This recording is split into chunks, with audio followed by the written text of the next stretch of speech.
we're going to go ahead and get started with the rest of our program. We have had I know I've been feeling it's an intense last day and a half, and I hope you all have found it informative and helpful as well.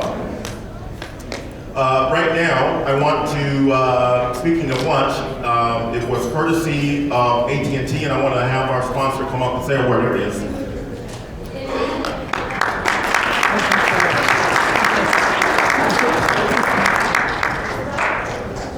Thank you, Stan. Just on behalf of AT&T, thank you very much for the opportunity to host your luncheon today. This has been a good couple of days, and we're glad we could be a part of it. Thank you for attending.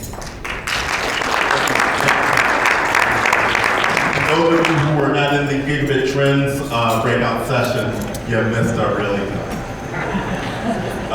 Mike and his peers with some of the other service providers, we had a really good discussion that really highlights the challenges that we're facing in deploying broadband and making sure that everyone is connected in a way that they want to be connected. But there is some really constructive conversations that I think that are happening, and I think need to continue to happen. I'd like to, before we go forward further with the program, I see Jennifer in the back, and I'm wondering if we can also get Andrew. I want to let you all know, conference planning is a real challenge. We were really happy that we were able to partner with Shelby and their team, led by Angela Seifer, who was the point person. I've been wanting to call him Mark McGuire the whole time. Bill McGuire, Jennifer in the back, Emily in the back, and by the way, Andrew is the on-site conference intern, and he did a really great job helping us out.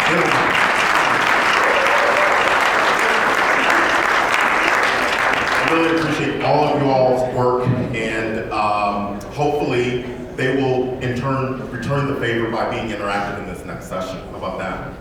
So if it doesn't, you all are slamming the folks that help make this work.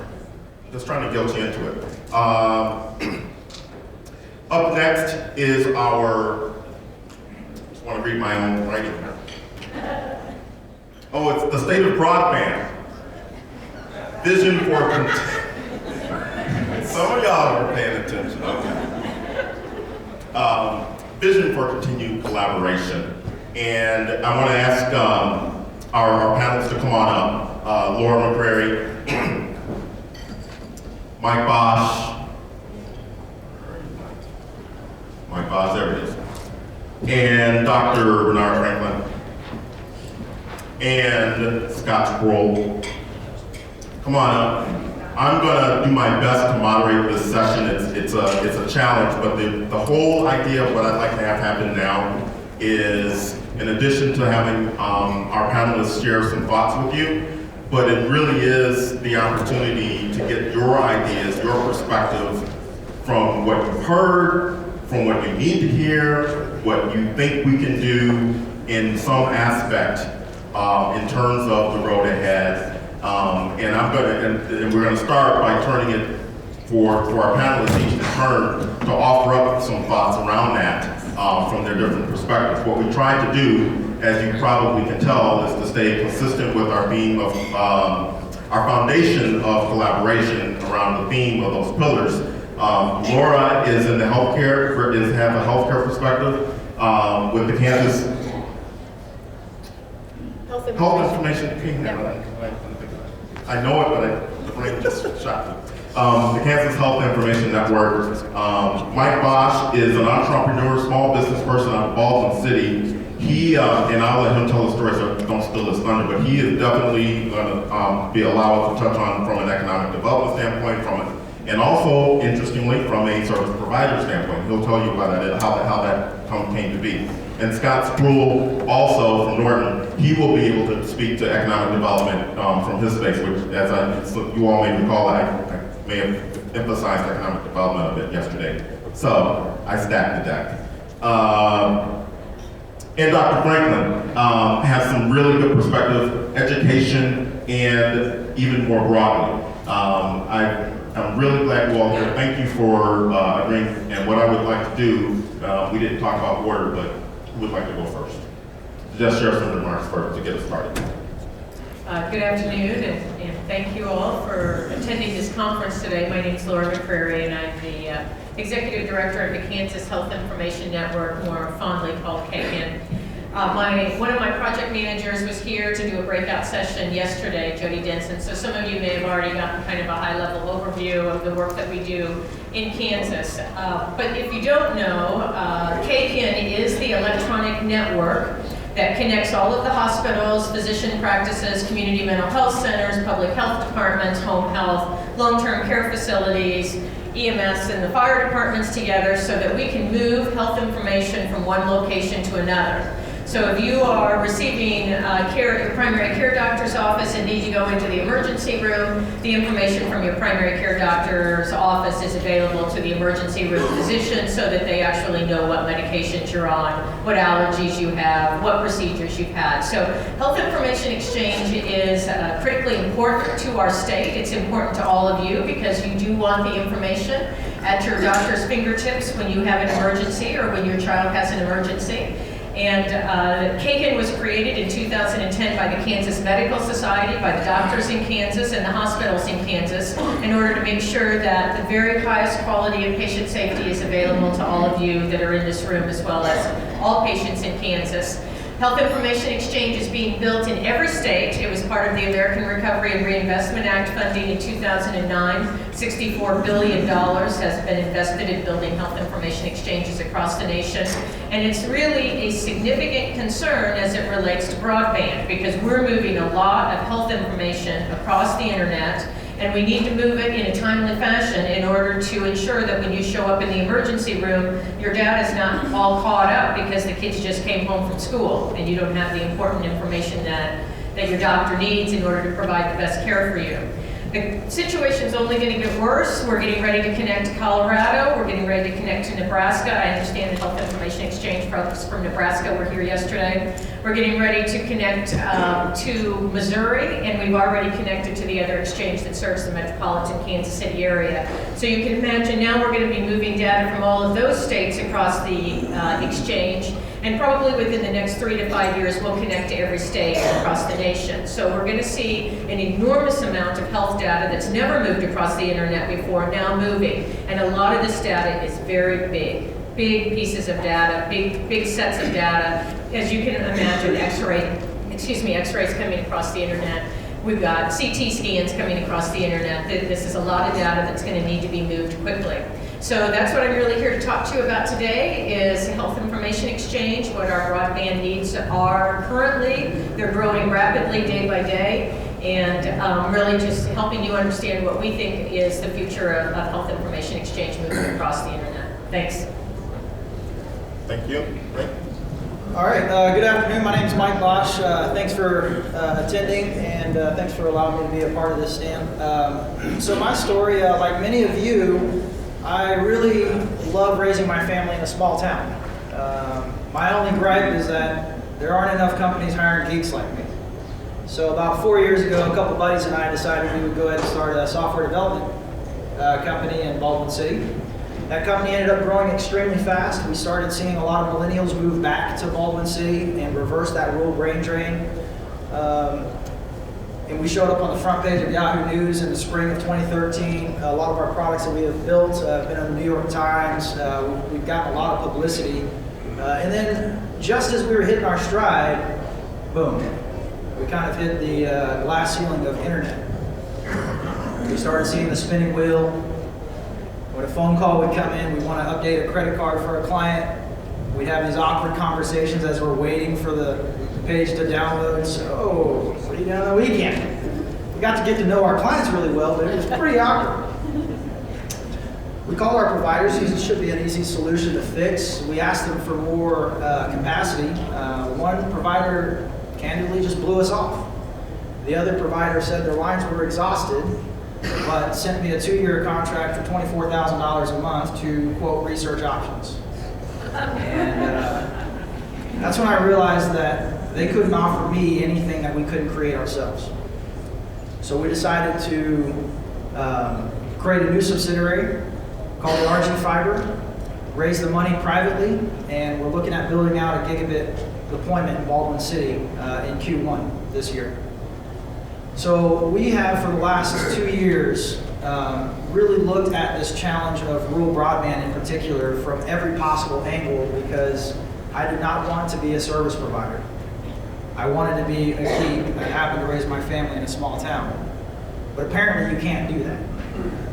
So we're going to take matters in our own hands, because we're not going to give up on our entrepreneurial dream, and we're not going to move to a major metropolitan. No offense to any that live here. It's just not where I want to live. So we've seen it from a really interesting perspective, and I guess we look at this more from a cloud computing software developer life. And kind of as the old adage goes, the definition of insanity, right, is doing the same thing over and over and expecting different results. Something has to change. And in the light of many service providers not, at least in our market, not doing anything for us, we just sort of took matters into our own hands. As word got out, as it often does throughout small towns, we started getting a lot of other phone calls that said, what are you doing and how does this model scale? How does this build?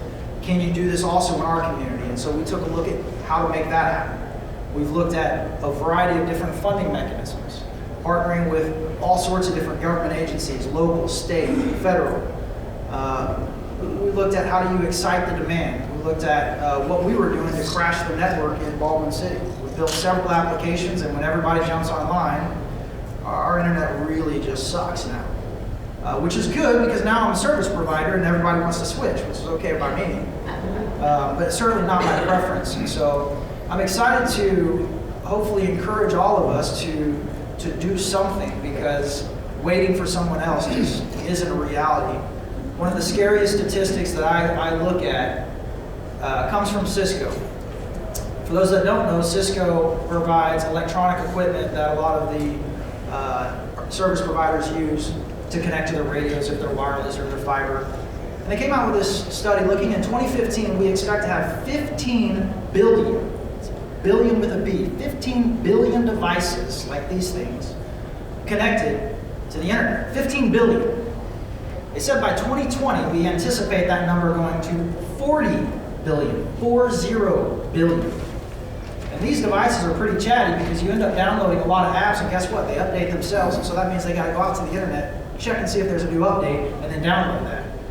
So even as I'm not touching this device, it's connected, and so it's taking up bandwidth.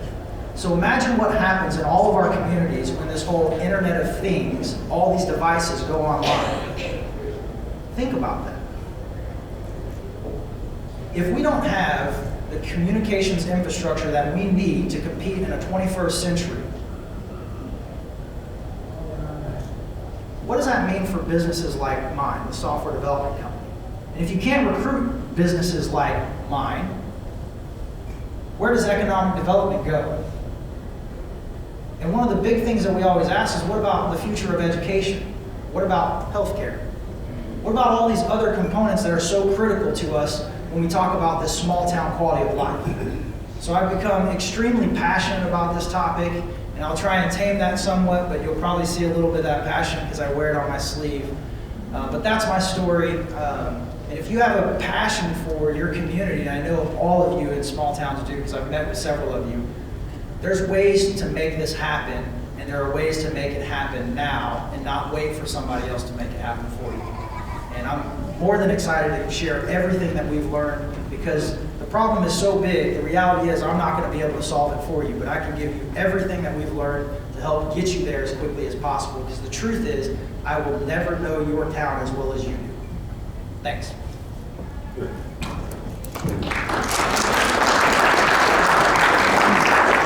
Brother, you can share your passion. I live in small town Kansas City, Kansas. So I still like it. You can come visit me. You can come visit me. You got Google Fiber? I do have Google Fiber. I'm coming. Yeah, come on.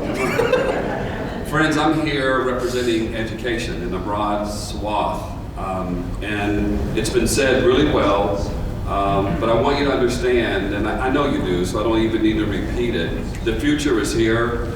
There's no sense in us having conversations about what if. The conversation now needs to be really how and to what degree and how do we expand. Let me just remind you something, because I'll get to it. I'll get to my intent in just a minute. My grandfather didn't speak English, but my grandfather was able to farm and take care of his family. He couldn't read. He did really well with what he could. My dad just retired from the United States Post Office in Wichita after sorting mail 33 years. My dad was encouraged to go to college so that he could be promoted into the post office system, but he wouldn't go. He thought, I've done what I'm going to do, that's it. Our economy has been able to assimilate a lot of immigrants and a lot of people who've come to America for a better life and for a better world. What concerns me today is the conversation that we're having it in ways that we're not deep enough and wide enough about how we integrate people who are coming to the United States for whatever reason, and despite your politics and how you see it, we need to figure out how we do so. If you've read a book, The New Jim Crow, it clearly highlights that 90% of urban African American boys are in some way involved in the criminal justice system. Now that has a whole lot of implications, but one of the implications for me as an educator is that we have failed them in education, and we are failing them in after-school programs, Big Brothers, Boys and Girls Club, all of those, because they're not relevant.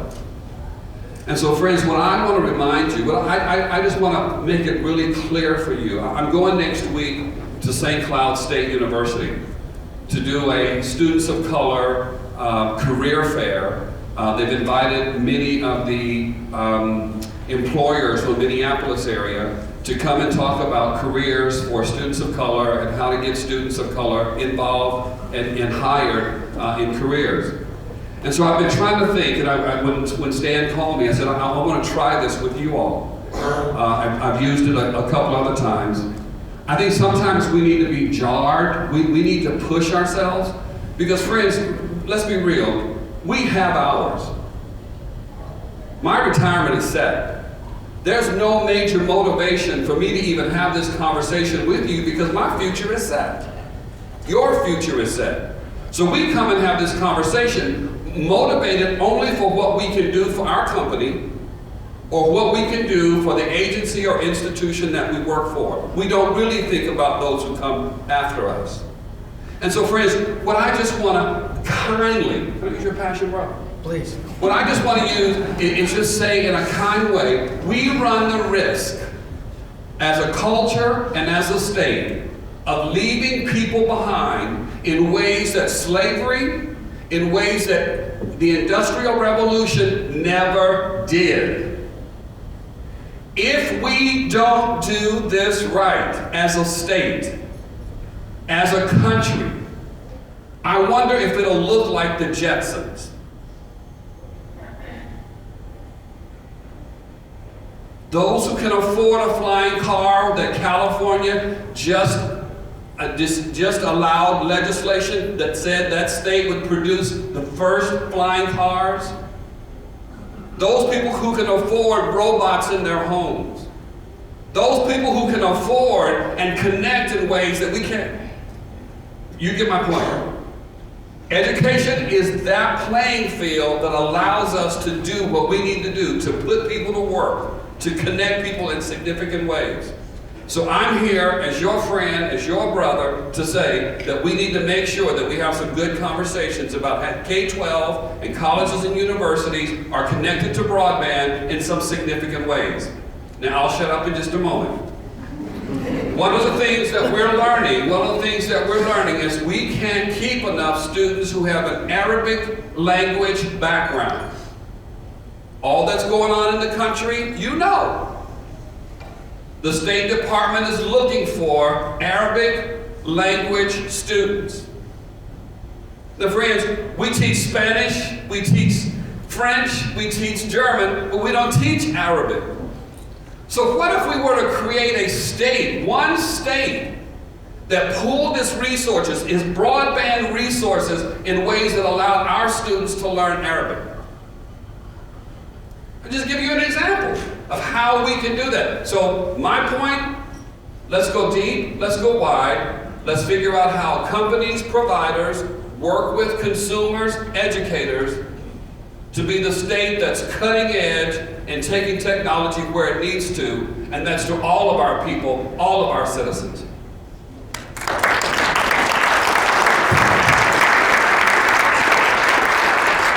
That's going to be tough to follow. That was great. We should have switched seats. No, my name is Scott Sproul, and I do economic development for a county that has 5,600 people population. And you know what? We're doing a pretty darn good job. And we've got a lot of things going for us. It's tough to do economic development in small rural counties. And I'll tell you one thing. We are tired.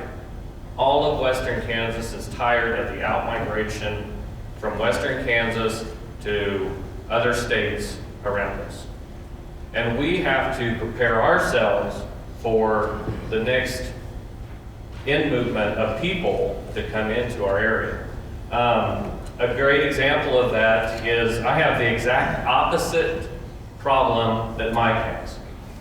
I have a provider that I can't keep up with because they just brought, last week, to 46 communities in Western Kansas gig service through their fiber network, which includes my county that I do economic development in. So that's pretty impressive for Western Kansas, especially the northwest part, to have that gig service so quickly, even after the Google Fiber was launched in Kansas City. So I think when you look at some of the providers and their mission and their goals of moving forward, they know they're not going to survive as a rural ILEC or a CLEC or anything of that nature if they don't have customers. So they're investing in our territory in Western Kansas. And our provider is Nextech, but there are a lot of other independent telco providers out here that are doing that last carrier of resort to the person. I'm 4 miles from the nearest central office on our farm, and I can do business at my house just like I could do in my office in the city. So that investment is happening, especially in Western Kansas. Now it's time to take it to the next level. Through Stanley's efforts with the getting us involved in the Broadband pilot project, we've been able to engage a lot of our younger people that are moving back to our community. And it's not really maybe a measurable goal on a piece of paper, but I've got 8 people that have moved back to our community that's engaged in what I do, economic development, trying to further the movement of broadband and the usage of it. We have businesses out there that are just stunning, that could be going into a nationwide or worldwide market, but they don't have the time, nor do they understand what it would actually bring to them to have that opportunity put in front of them. So what we're doing through our Broadband pilot project, we've got the locals engaged, and they're developing that entrepreneurship spirit that, you know, Mike in a conversation a year ago got us excited about it. And I'll tell you, if there's any of you communities out there that are wanting answers and wanting questions, talk to this guy. He's done it, and he's doing it. So there's a lot of young spirit out there that's ready to move the state forward. And I think it's up to us, everybody, to take that next step and work collaboratively together, not just rule, but rule and urban. Can I ask you a question on that?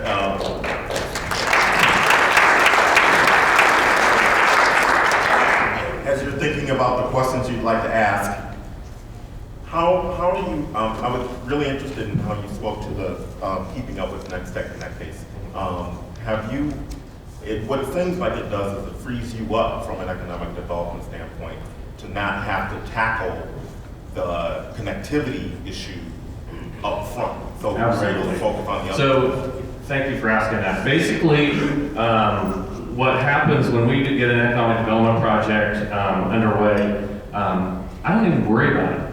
I know they're going to bring whatever they need. And so basically, they get a sheet from us on the business and what they want, and it's done. We don't even worry about it. We had a conversation last night at a dinner about what infrastructure improvements do you put in a plan to have a new housing development, to have a new business district, or anything of that nature.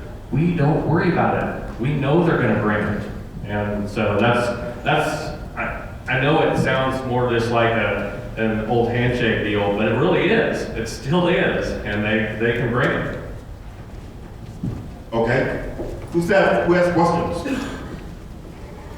As I ask another question. Oh, good. Come on next. Because you brought up these pilot projects that have happened, and I want to, I guess, add a tone to this, Stan. Maybe go off script a little bit here, but through Stan's efforts, we've had these pilot projects. We've done a lot of planning and studying. We've engaged in the discussion. The fact that we're all sitting here as a result of Stan's efforts. And I don't know if all of you know this, but the funding for Stan's program doesn't exist. End of the month. End of the month. End of the month. The funding that brought us together to have this conversation, gone.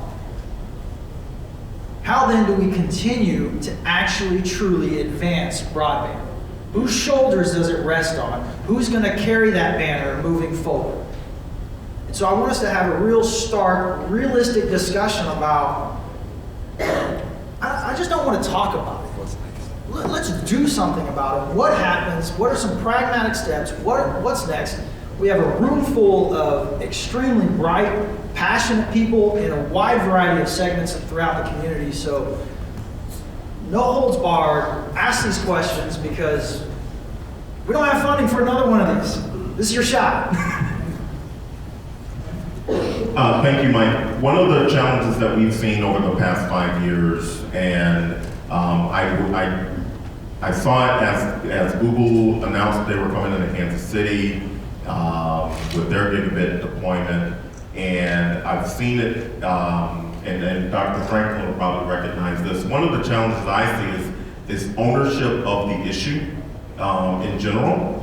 Actually, I saw Aaron. I don't know if you would be willing to make a few comments, but I know you were challenged even in the metro with ownership of the issue. How do you engage a community when there's no pre-existing mechanism, if you will? And it's certainly, I would concede, this is not an easy thing to figure out because ultimately it's easy right up to the point where you need to write a check. And that's generally it, if you want. Aaron is, I'll let him tell you who he is, but you'll see quickly why he has expertise on this. I don't know what that quick, I talked for a long time, Stan. I'm Aaron Deacon. I run a nonprofit called KC Digital Drive. We were started through a combination of a lot of community efforts and the Mayor's Vice Innovations team that Bernard served on. As the two Kansas cities tried to grapple with what to do with Google Fiber, our mission has expanded well beyond that, and so now we really work to find technology solutions that have social and civic impact in the community, but still focus pretty heavily on broadband.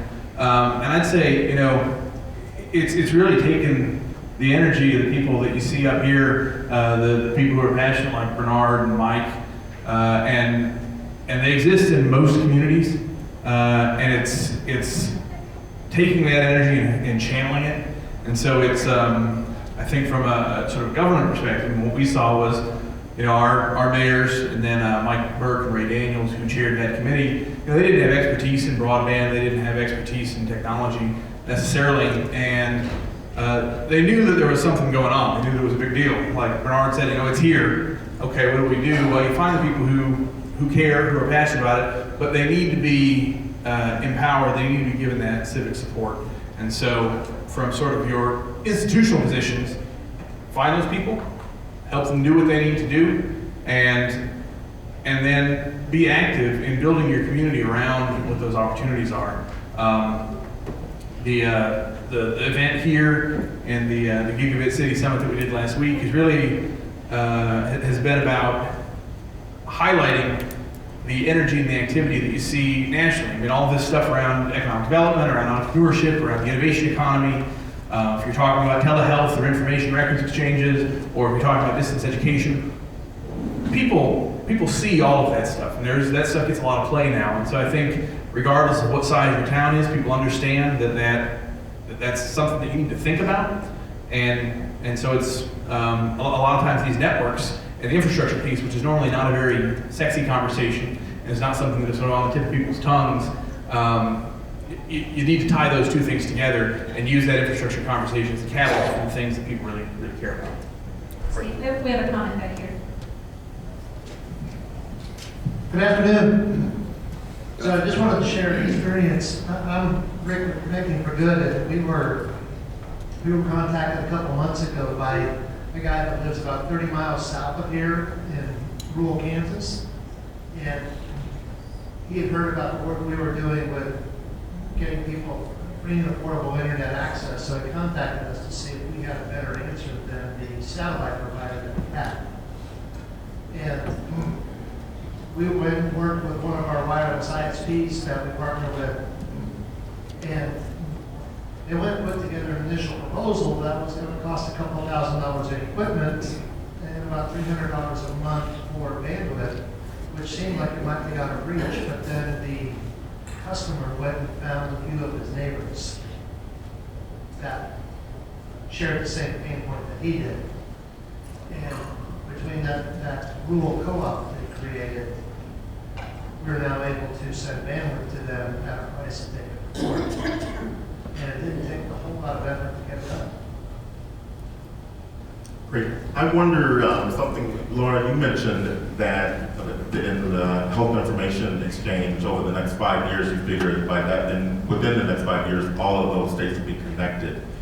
And then is there a way for us to think about the risk of unforeseen collisions where the state is connected, the state you've connected from a healthcare perspective, and you've got what you need, and the demand is going up. But on the patient side, is there an element that we need to be thinking about as institutions are doing what they need to do to operate their businesses? How to think about in the future how to make sure that the consumer side of it, if you will, also is going to have the accessibility to keep up with the computer? That's an excellent question, and one that I actually was going to hope to be able to bring up, because not only do we provide health information to the provider, to your doctor, but we also provide health information to the patients. Now, most of you don't know that you all have a free personal health record through KHIN. It's actually required by the state of Kansas, and that your health information will be automatically transferred to your free personal health record that's available for you.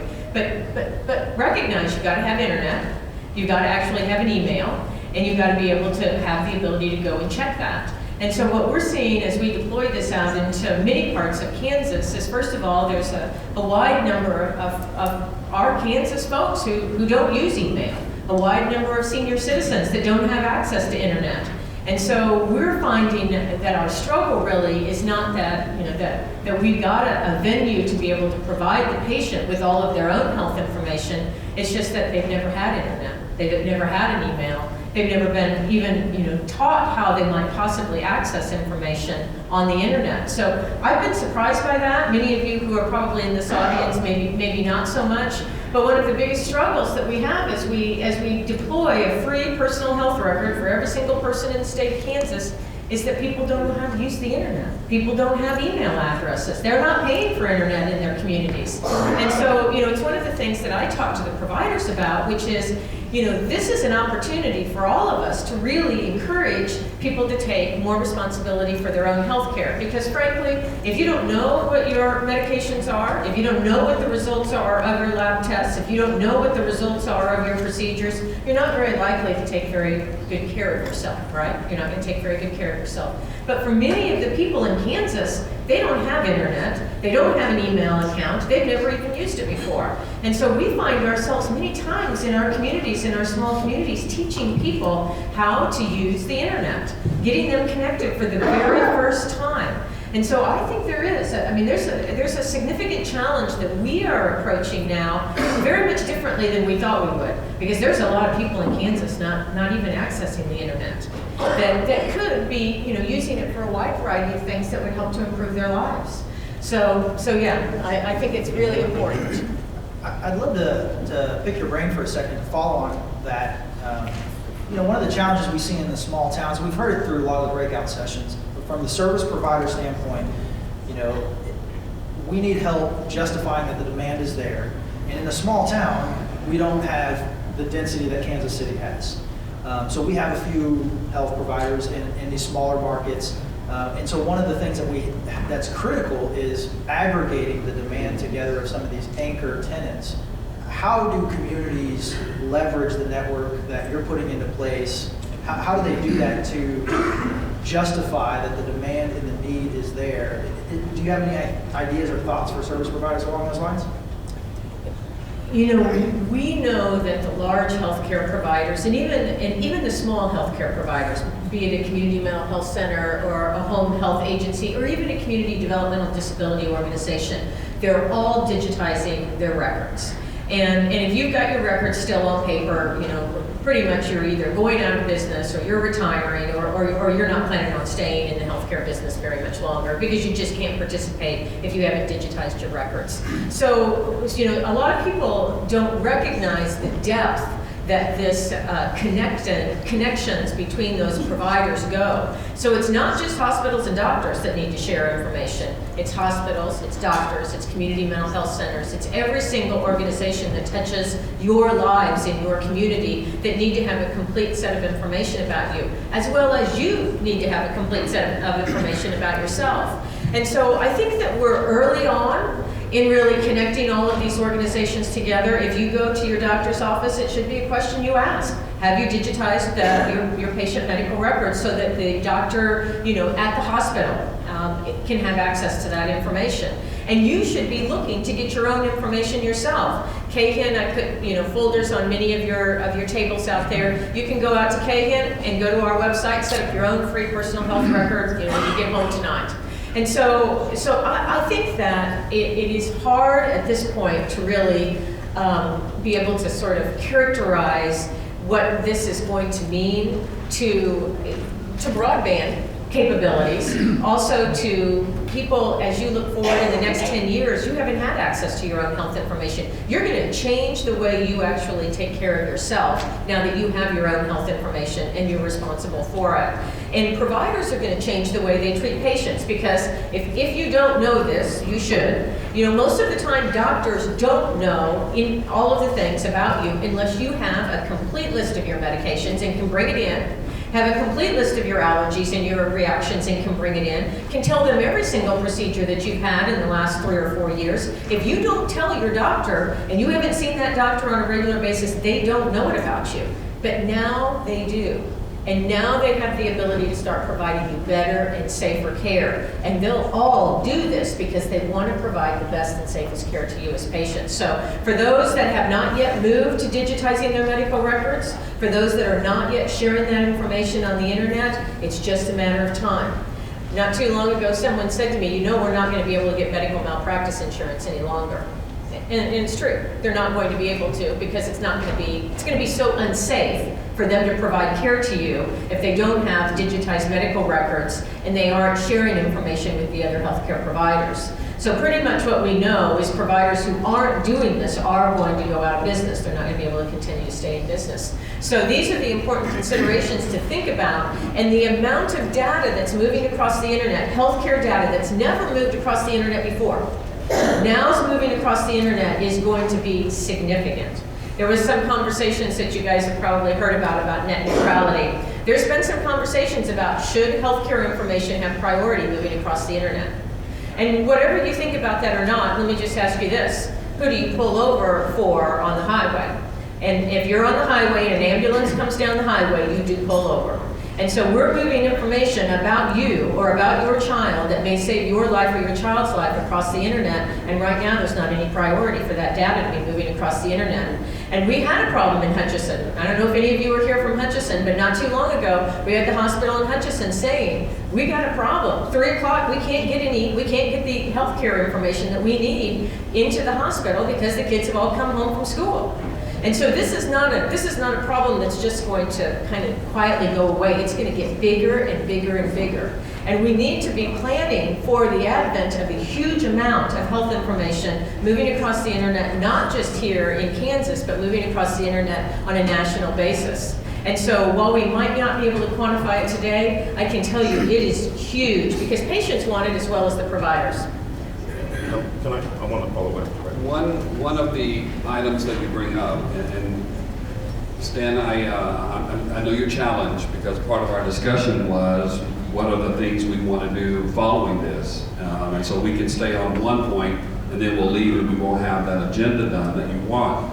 But one of the conversations I think the state and probably the country is going to have, which gets to Laura's point, is what's the greater good? And so that question becomes, what parts of our lives represent the greater good? And so healthcare information, it's one of those areas that represents the greater good. And if it's the greater good, then how do we make sure that all of our citizens have access to the greater good?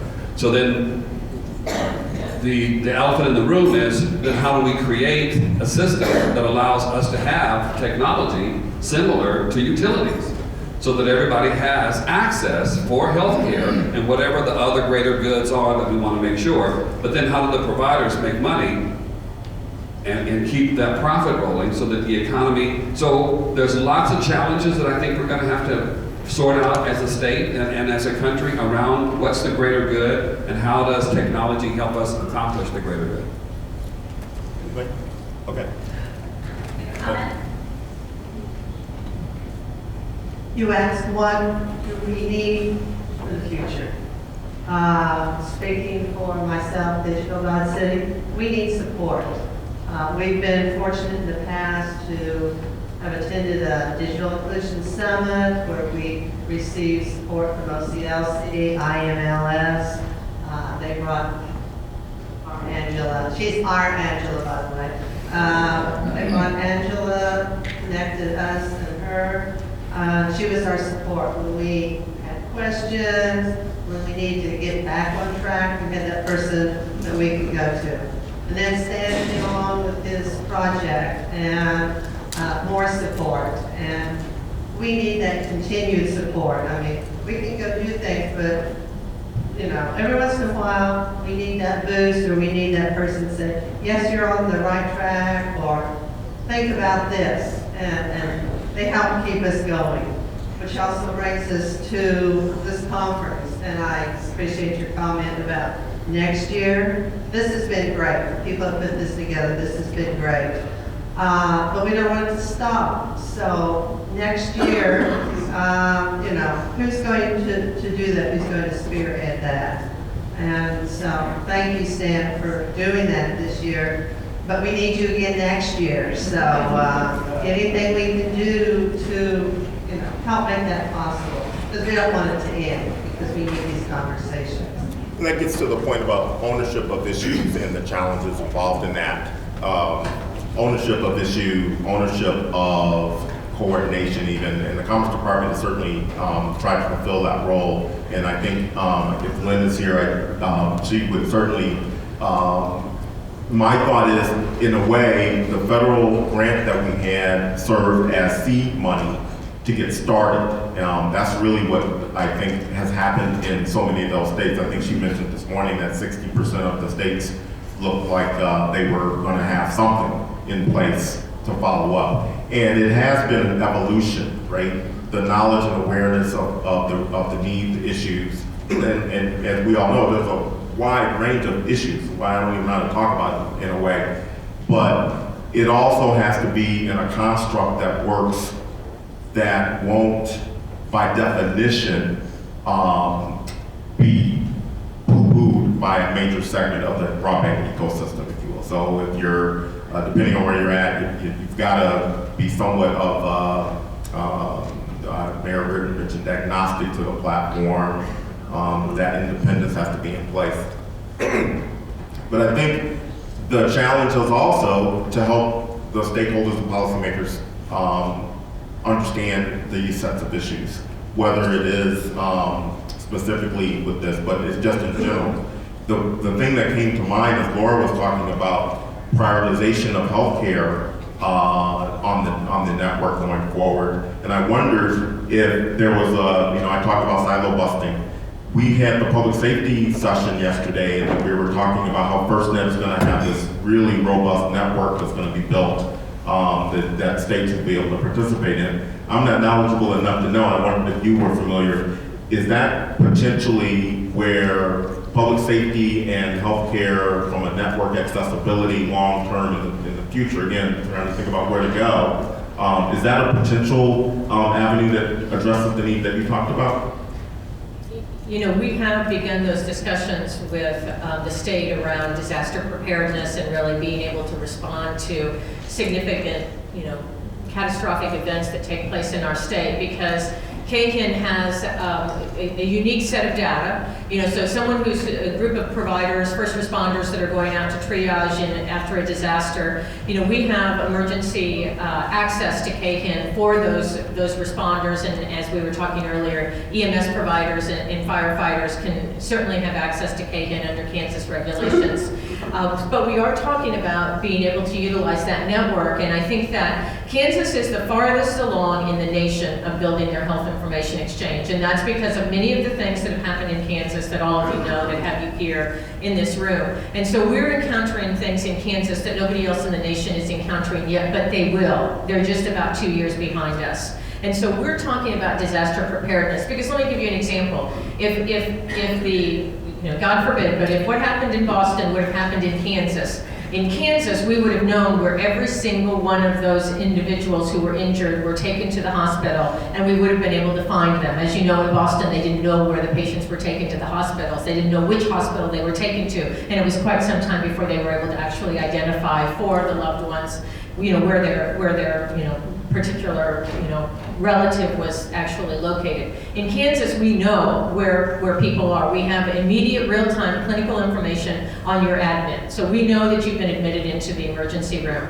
And so when you start thinking about disaster preparedness, we also have a record of all of the clinical information on it from every single hospital on every single patient. So if a hospital is hit by a tornado and their electronic medical record system goes down, we have all of that information to make sure that we don't lose that on you, or that the hospital doesn't lose that. So there's enormous opportunities around disaster recovery, disaster preparedness, being able to use the health information exchange to be able to really help ensure that people have the right information at the point of care, that we can find the people that we need in the event of a disaster, that we have the data that's critical to all of us in the event that a hospital, God forbid, is hit in our state. And so, as we think about this differently, the internet and broadband capability and health information is going to be treated very differently than it's been in the past. Remember when it was in paper charts? Many of you know, you've seen the paper chart that the doctor carries around and then lays down, and that information is not available in the event of a disaster.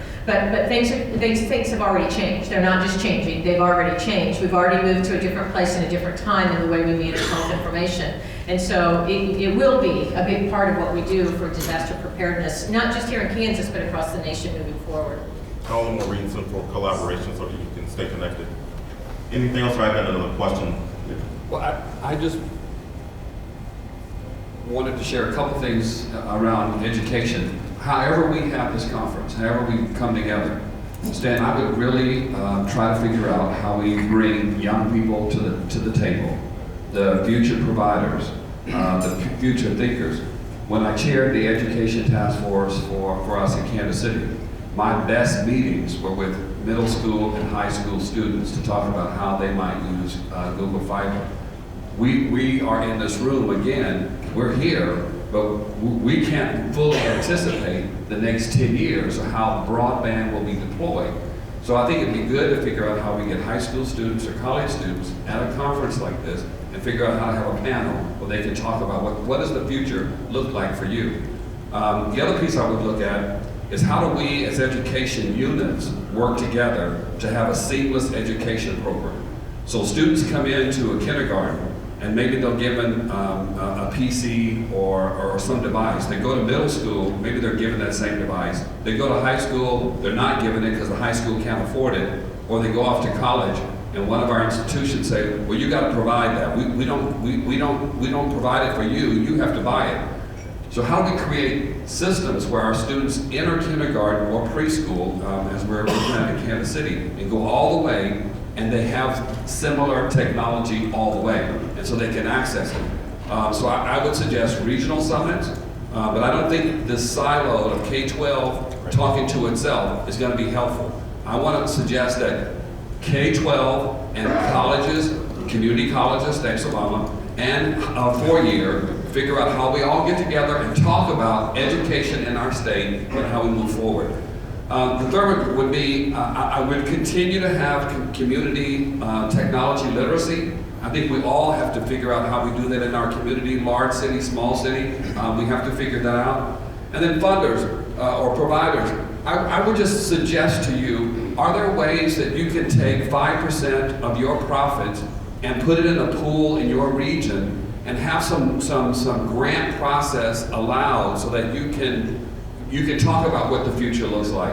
So that for all of us who are trying to figure out what the next steps are, ma'am, there are some pools of money in your communities where you can look at and do and have some viable conversation.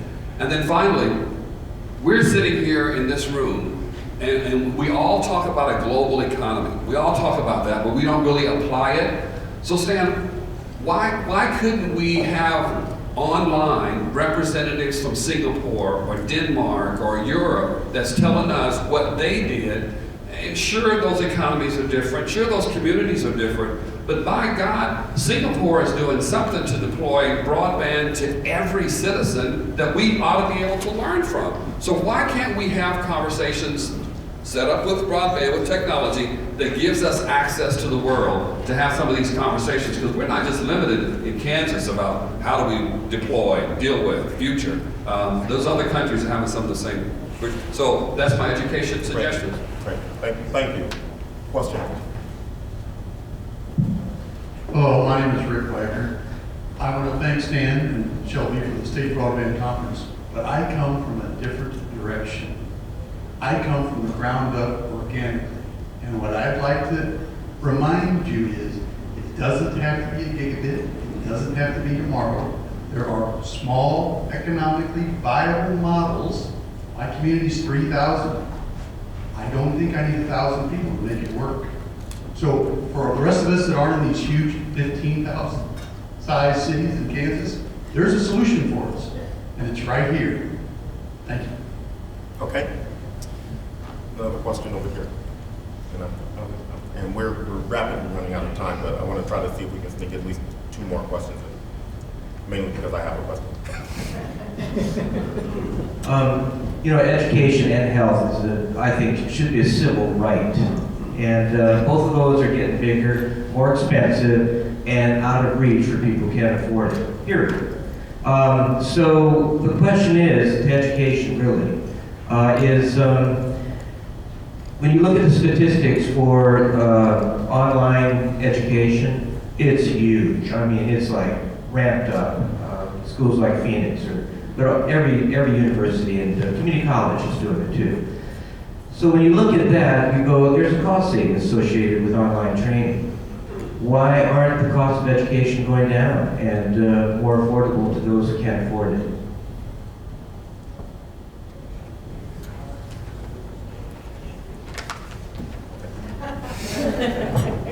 Not my area. So that's a Board of Regents and a Governor's Office answer. I can provide you one as an administrator from Kansas State University and say to you as a former member of the Kansas Board of Regents, we're going to have some hard conversations in our state. Our state cannot afford the number of community colleges we have and the number of state institutions we have. Hard conversations need to be had about brick and mortar. Because we can't continue, if we're talking about broadband, we're talking about online, but yet we continue to build 15, 20, 30, $50 million buildings. Our priorities are not what they should be when we talk about broadband, when we talk about the future. Now, please, would you go say Bernard Franklin said that representing himself? I am not saying this representing Kansas State University. Please make that distinction when you go back to your community. But our state, like many states, we're going to have those hard conversations. And we haven't been willing to have those in our state, but I think we're getting to a point where we're going to have to say, we're going to have to trim, slim, and do some things much, much different if we're going to provide online education to all parts of our state, not just to my metropolitan area, but to small parts of rural Kansas where courses are really needed and students can't drive or can't afford to stay in a residence hall, can't afford to pay the high tuition. We're going to have to figure out how to have those conversations. So I would say to you as citizens, when you get back, you write your legislator, you write the people that represent you and say, we need to begin to have some hard conversations. Now, I will tell you, you're going to get significant pushback because all of those institutions have lobbyists and have people who represent our institution who will push back vigorously. But those conversations at some point are going to have to be had. I want to add to that really quick because as we've pushed forward with our gigabit rollout in Baldwin City, one of the conversations I hear about all the time are, my wife is now taking online courses. I'm now taking online courses. It's not just about the location of the institution producing the content, it's also the rest of us living in these rural areas who want to advance our career, pivot our career, and move on. I'd be remiss, and since there's no funding, I can't get not invited to the next one. But for those among you that are a little bit like me and ADHD and pragmatic, I wanted to throw out a couple things that I never really thought about, but in the journey the last couple of years I've learned can be extremely detrimental. And it comes back to a phrase that you use, that siloed thinking. That is the poison pill that's killing the communities. And I'll give you a couple examples of this. I think we should absolutely, and I might be a little bit dramatic about this, but we should absolutely outlaw cherry picking. Here's what I mean by that. A provider will use an E-rate funding and they'll go connect the school and bounce out of town. From a private service provider standpoint, guess what that means? If you take all the anchor customers, who are the ones that pay the biggest bill because they're the highest usage, and then I become the evil guy because I'm not going to every single house and connecting them. Right? The economic model is completely destroyed and devastated. I appreciate what's happening on education. I appreciate the funding. I think we have to be wise to not make siloed decisions when it comes to our community's broadband. We have to approach this from a community perspective. When a hospital gets internet fiber connected, we have to be collaborating to say, okay, great, now we have fiber to the town. How do we roll out to the rest of the town? Because simply the model doesn't work from a service provider, and you can't villainize a service provider, because here's the dirty secret about a privately funded service provider. It's expensive, all right? Every foot, imagine this, every foot that I horizontally directional bore, the market cost is about $20 per foot. Think about that. $20 per foot. So the reality is a lot of these independent telcos are not going to make a significant amount of money until they get a significant amount of customers. Now, we're all in the business to get new customers and sell more internet, right? But we need to be profitable so that we can do this. I have no problem, and I'm sure other service providers, although I can't speak for them, I would have no problem setting aside funds to help advance some of these digital literacy things like this. But when we go into municipalities, we're told, that's great, you want to invest several millions of dollars, we want you to pay a fee to do that. We want to add some other barriers and cost elements to the already millions of dollars that you want to spend here. It makes absolutely no sense. Please hear me, and please look at some of these pilot studies. The economic benefit that you receive from a fiber provider coming to town is massive. The 5% you get from franchise fees is negligible. Don't try to jack it up. We're struggling to figure out how to take a pie that is already split two ways from your phone company and your cable company, and we're trying to figure out how to be a third provider to take those customers to justify the future proofing that our communities need. It gets extremely difficult to make that model work. Another bullet point. We have this thing called one call. If you're doing landscaping, you're probably familiar. You call one number, they come out and mark your line. So the problem is this. It's not truly one call. We call it one call, but then one call tells you, oh, by the way, this municipality or that county or this service provider isn't part of one call. So it's not really one call. What ends up happening is there's higher risk to hitting an underground facility. There's a higher cost of insurance, right? Because somebody's got to take that liability on. It slows the project down, which means we have contractors on the ground, and I'm paying them, right? So all the costs go up extremely fast, simply because we won't collaborate and make one call, one call. It's a nonprofit organization. It doesn't make a lot of money. It's run by volunteers. I'm baffled as why we don't, as an entire state, make one call, one call. I think there's a lot of the things I heard from a lot of the breakout sessions. There's not a cookie cutter approach for everyone, right? And I'm going to give you some examples of siloed thinking. There's been a lot of talk about municipal fiber versus private fiber, and I don't really have a dog in this fight, to be honest with you, because the problem's so big. We'll take whatever we can get. Let's just move forward as a state. But some of the things you need to think about if you're going the municipal side, and this comes from my friends in the municipal side that say we don't want to do it, and here's why. If you choose to go this route, what about cybersecurity? Now, as a software engineering company, this is a huge, massively huge concern. How are you going to defend your community, your network on cybersecurity? And you should ask the same questions of your private providers as well. God, I'm getting cut off. Oftentimes, the municipal providers don't necessarily work unless you have an electric utility that you can then leverage for the bond side of it. And oftentimes, these municipal networks only serve the businesses, again, destroying the economic case. Now, I do think there is room for a public-private partnership. I think we have to stick to our strengths. Municipalities bring something to the table that I can't as a service provider.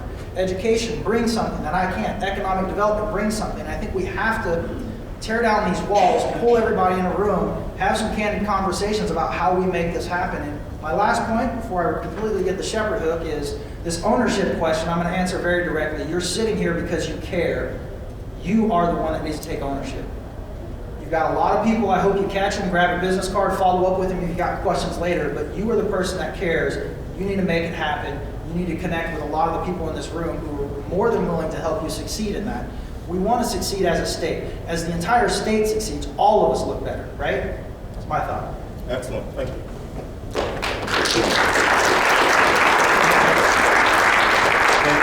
Thank you one and all. I'm not doing a process check. I think we are good. Thank you, panel. That was really awesome. I give them a hand, please. What we will do, one thing we will definitely do in terms of next steps, where do we go from here, is we will, and we have been taking copious notes, and we'll produce a conference report. There'll actually be a couple of different conference reports, but the larger one will be more along the lines of capturing what we've said, what we've talked about, and try to put them in the context of what that might mean in the future. So it's not meant to be just an archival type of document. So, and that will be obviously made available to everyone. I really do appreciate everyone's attention, everyone's involvement and participation. Mike really did say it right.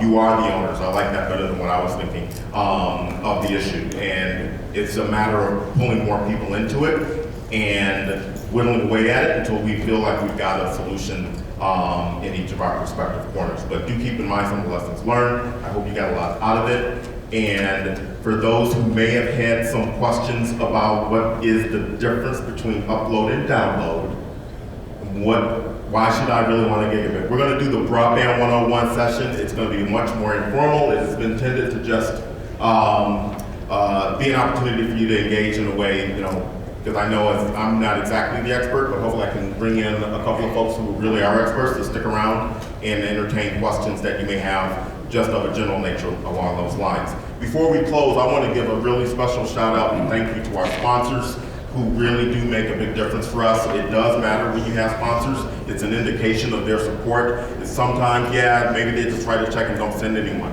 But in our case, the checks were written and they sent a lot of people. We really do appreciate that. Pixius, Sprint, Cox, AT&T, Kansas Fiber Network, Advantage Engineers, McBride, Lock & Associates, TCT, Unite Private Networks, who you could not miss their exhibit out there, CenturyLink, and the State Independent Telephone Association. Angela thought I was going to forget seated. No, I was not. However, I hope I didn't forget anybody else because that is everybody I have. Shelby, I would also add to that. Thank our sponsors for their support.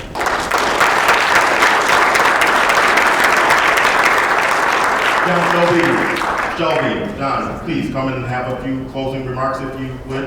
And then there's reception that will kind of dovetail nicely into our Broadband 101. Oh, we found you. So I don't want to delay the rest of the proceedings of the Broadband 101. I just want to say on behalf of the Schools, Health, and Libraries Broadband Coalition, it has been such a great partnership with my buddy Stan Adams. Putting this together, and I think Kansas is really lucky to have Stanley Adams as heading up this broadband effort. You've done a great job with your branch over the last 5 years, and Kansas has made a lot of progress. And I think from the sessions that we've seen today, we've seen an enormous amount of vibrant broadband activity in the state of Kansas, and a lot of that is because of Stanley's organizational work. So it's been a pleasure to be with you. I've learned a whole lot about Kansas.